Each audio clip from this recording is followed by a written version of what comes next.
Fala pessoal, tudo bem? Voltamos a gravar os vídeos aqui depois de um longo período. É... Saudade de gravar uns videozinhos, falar sobre futebol com todo mundo. Hoje, 20 de novembro de 2022, dia da consciência negra aqui no Brasil, né? E dia da abertura da Copa do Mundo de 2022. Ah, bem diferente, uma Copa bem diferente, realizada no final do ano. A gente vai falar sobre isso no vídeo de hoje, vai falar sobre isso mais é, agora nesse período de Copa do Mundo. Nós voltamos a gravar e nós vamos tentar fazer um boletim diário da Copa, tentar pelo menos uns dias de jogos, gravar alguma coisa para falar um pouquinho das partidas que estão acontecendo, né? Copa do Mundo no Catar, então já é um fato muito novo, foi a primeira Copa do Mundo no Oriente Médio. Copa do Mundo em novembro, dezembro, né? Hoje dia 20, abertura da Copa, final é dia 18 de dezembro, pela primeira vez na história, uma Copa no final do ano. Final do ano porque é o período de inverno no Catar, o que facilita um pouco as partidas. Um período tradicional, Copa do Mundo, junho, julho, é o verão lá e ficaria muito difícil acontecer as partidas. Todos os estádios são climatizados, mas o movimentar-se durante os dias fora dos estádios, treino de seleções, seria muito complicado no verão, prejudicaria bastante as seleções e principalmente o público que vai ver a Copa do Mundo. Então a Copa vai ser realizada agora no inverno, né? Pouco mais de 4 anos, né? A gente está acostumado a ver de 4 em 4 anos a Copa, 4 anos e quase 4 anos e meio, né? De espera, nem chegou a isso. É, outubro, novembro, 4 anos e 4 meses de espera para a gente que gosta desse evento, desse Copa do Mundo.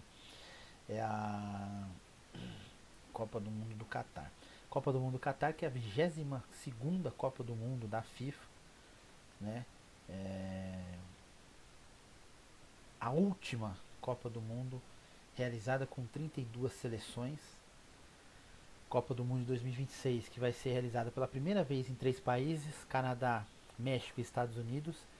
Vão ter 48 seleções, né, no Mundial. Vai ser um Mundial bem diferente, vai ser dividido em 3 países. Tivemos um Mundial em 2002 em 2 países, Coreia e Japão.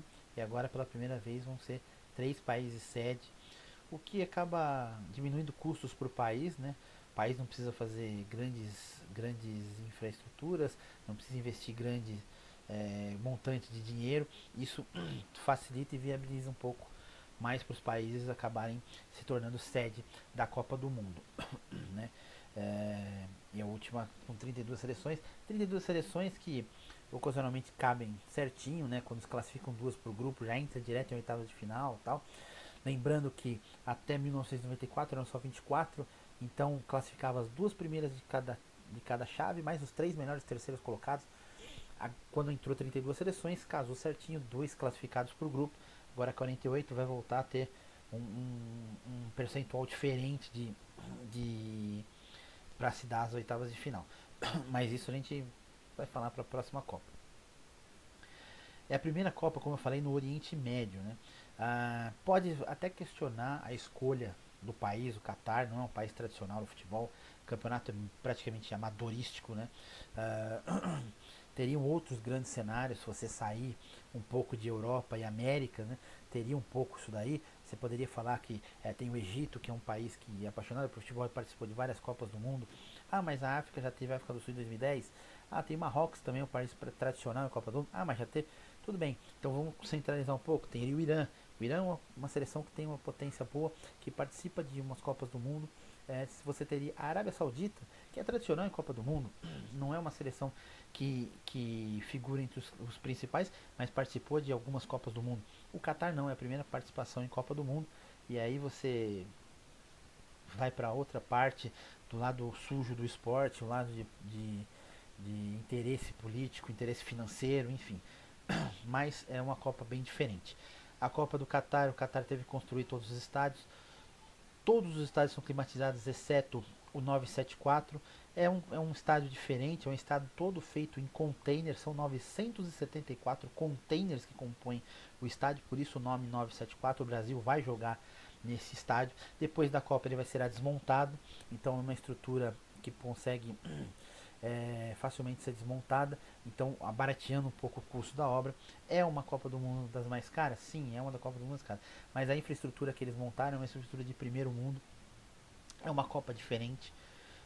Até vi uma entrevista do Cafu esses dias, onde ele dizia que quando foi feitas as reuniões para se ter a Copa do Mundo, para o início da Copa do Mundo, uma das primeiras coisas que eu tinha que falar é que essa não era a Copa para mochileiro, é uma Copa para pessoas que têm dinheiro, e realmente é uma Copa muito diferente. É uma Copa que praticamente está baseada em Doha, os estádios são muito próximos, não tem viagens longas como tiveram no Brasil e na Rússia, o que facilita um pouco o, a movimentação de torcedores e principalmente deslocamento de seleções. Seleções praticamente vão ficar todos em Doha, centro de treinamento, tudo em Doha. Os principais estádios são em Doha, então é praticamente um país voltado para uma cidade só, né? E isso é um diferencial desse mundial da FIFA. O que a gente tem para falar hoje? Uma abertura muito bonita, uma abertura bem interessante, mostra a diversidade dos povos. Lembrando que o Catar tem um pouco mais de 3 milhões de habitantes e 90% são estrangeiros, né? Se a gente falar Catares mesmo, é a minoria da população o Catar, então o Catar tem uma diversidade cultural bem grande e tem suas particularidades, tem suas peculiaridades. Então é uma Copa que já foi falada em outros veículos, que é uma Copa diferente, é uma Copa que tem um problema lá, existem leis contra o homossexualismo, então é uma Copa que preocupa para quem é desse movimento, né, o LGBTQ+. Então é uma Copa preocupante para a FIFA e uma Copa que tem umas regras, por exemplo, é liberado bebida alcoólica? Sim, dentro de hotéis e restaurantes. Nas ruas não é proibido bebida alcoólica. Seria liberado nos estádios.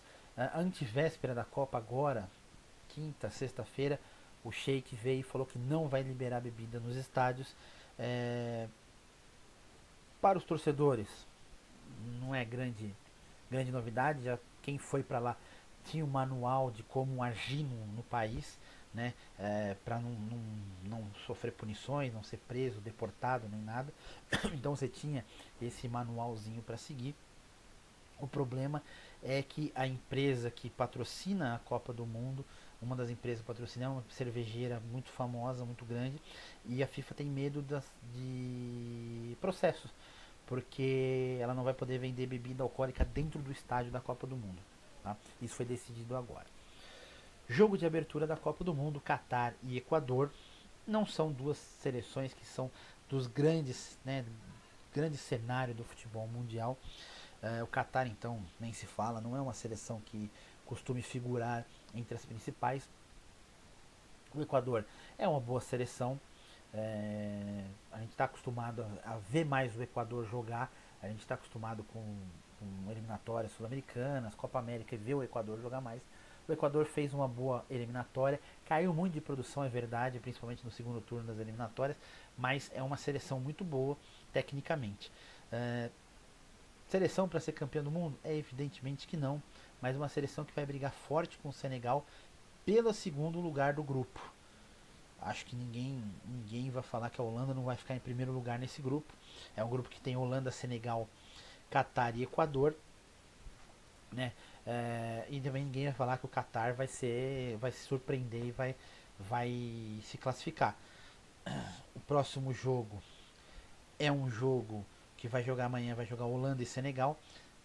Teoricamente é um jogo que a gente vai imaginar primeiro e segundo colocados do grupo. Lembrando que Senegal perdeu o Mané, principal jogador. Não tem um substituto à altura para ele na seleção de Senegal. Ele é um grande. A seleção de Senegal é uma boa seleção, mas não é uma seleção que tenha grandes nomes, e ele vai fazer muita falta nessa Copa do Mundo. Não só para a seleção do Senegal, mas para quem gosta de Copa do Mundo, quem gostaria de ver grandes jogadores, né? Lembrando que ontem nós recebemos notícia que o Benzema foi cortado, teve uma lesão no treino e acabou sendo cortado também. Então nós não vamos ter o bola de ouro da Copa, o atual bola de ouro. O Benzema não vai participar da Copa do Mundo. A França, que vem bem desfalcado, acho que a seleção que mais perdeu atletas para essa Copa do Mundo foi a França, atual campeã. Vai chegar, é um time forte, é um dos favoritos, mas vai chegar bem desfalcado. Voltando para o jogo de hoje, Catar e Equador.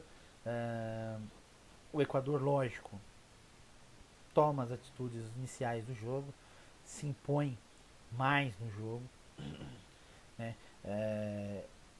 Faz uma marcação alta no Catar e o Catar sentiu a abertura da Copa do Mundo.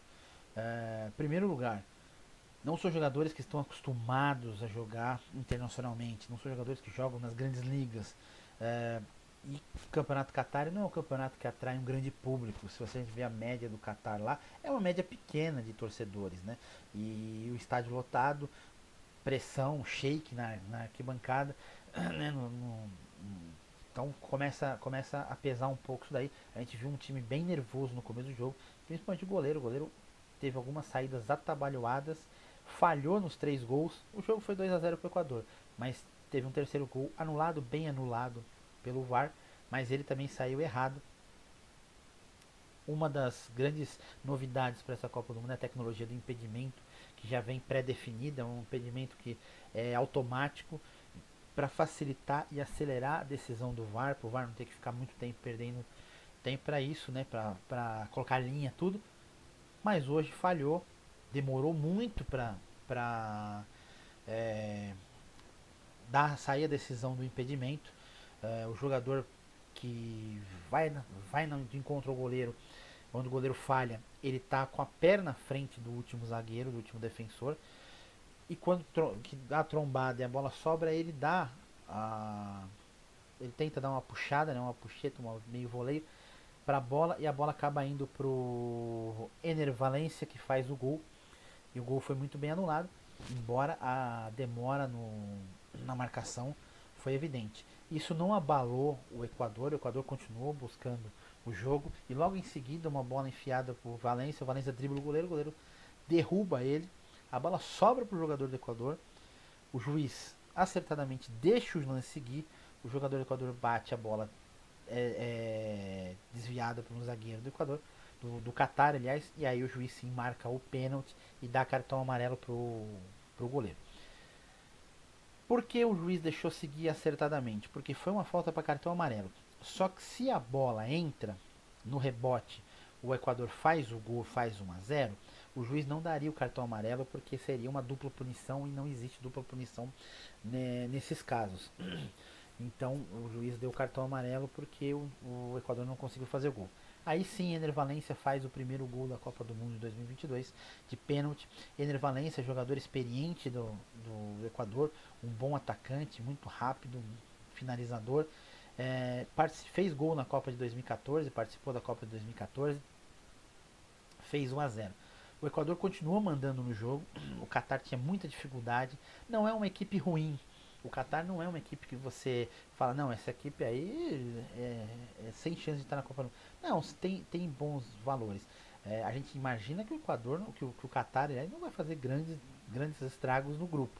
Não fez contra o Equador, dificilmente vai fazer com o Senegal, e com a Holanda eu acredito que não tem a menor chance. Futebol está aí para provar o contrário. Zebras existem, mas eu acho que essa é uma zebra muito difícil de acontecer. Lógico que hoje tinha um fator, primeiro jogo, isso atrapalhou um pouquinho o Qatar. Um cruzamento vindo da direita, encontra Ener Valencia livre para cabecear, faz 2-0 para o Equador continuou mandando no jogo. Eu acredito que no 2-0 o Equador tira um pouco o pé, o Qatar até tenta alguma coisinha, no final do primeiro tempo ainda quase marca o gol deles. Segundo tempo, o Equador se fecha um pouco mais, buscando contra-ataque.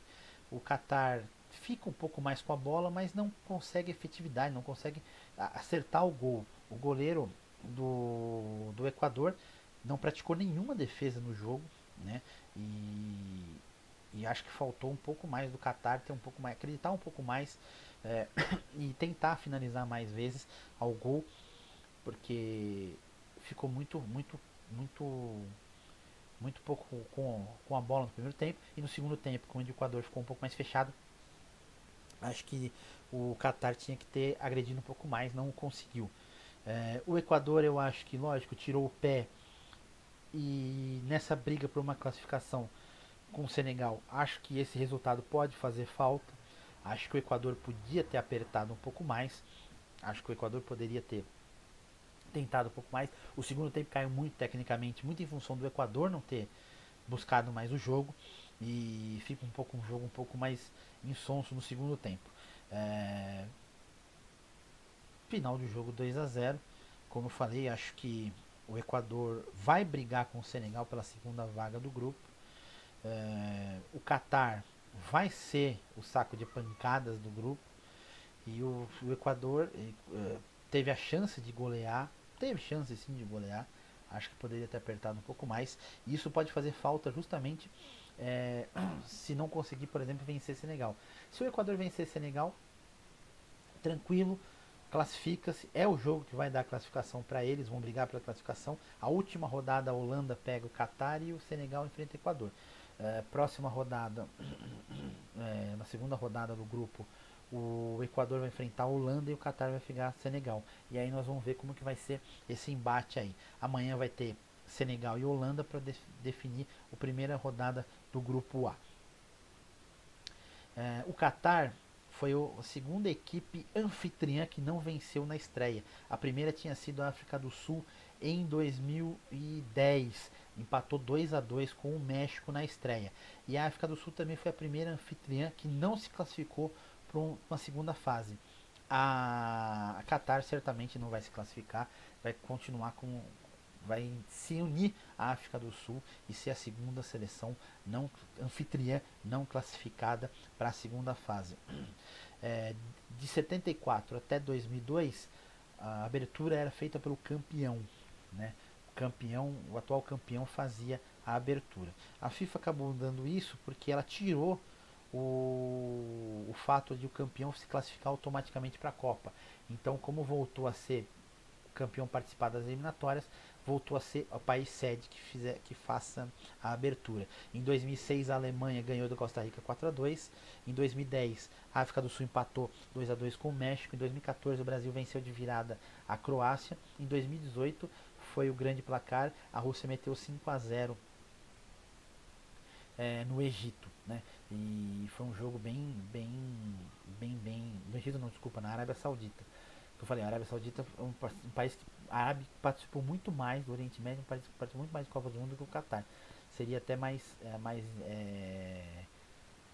normal, né? Seria normal o Arábia Saudita ser a sede da Copa do Mundo.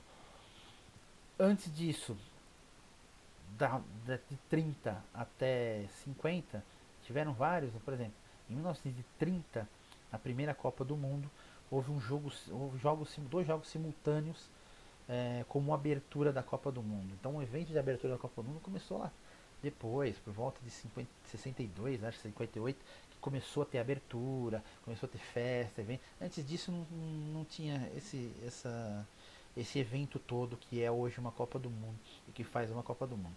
Acho que para um primeiro dia foi muito legal. Espero que tenham jogos bons. Acredito que é uma Copa do Mundo muito interessante. Vai mudar todo o cenário de Copa do Mundo. Toda a infraestrutura que foi desenvolvida é a melhor Copa do Mundo. Até de infraestrutura é a melhor. Isso aí não tenha nem dúvida. Você tira deslocamentos longos, você tira deslocamento de torcida, de time, mudança de hotel, mudança de treinamento. Isso facilitou bastante e vai mudar um pouquinho mais. Já na próxima Copa já vai ter cenário mais longo, viagens mais longas. Eu não sei como que vai ser centralizado isso daí para não desgastar tanto público e seleções, né? Como eu falei no começo, a gente vai tentar fazer boletim diário ou fazer pelo menos um boletim nos dias dos jogos, falando um pouquinho dos jogos, o que aconteceu, tá? Espero que vocês tenham gostado. Lembrando que quem não se inscreveu ainda, se inscreva no canal, ative o sininho, dê um like, ajude compartilhando nossos vídeos. Até o próximo.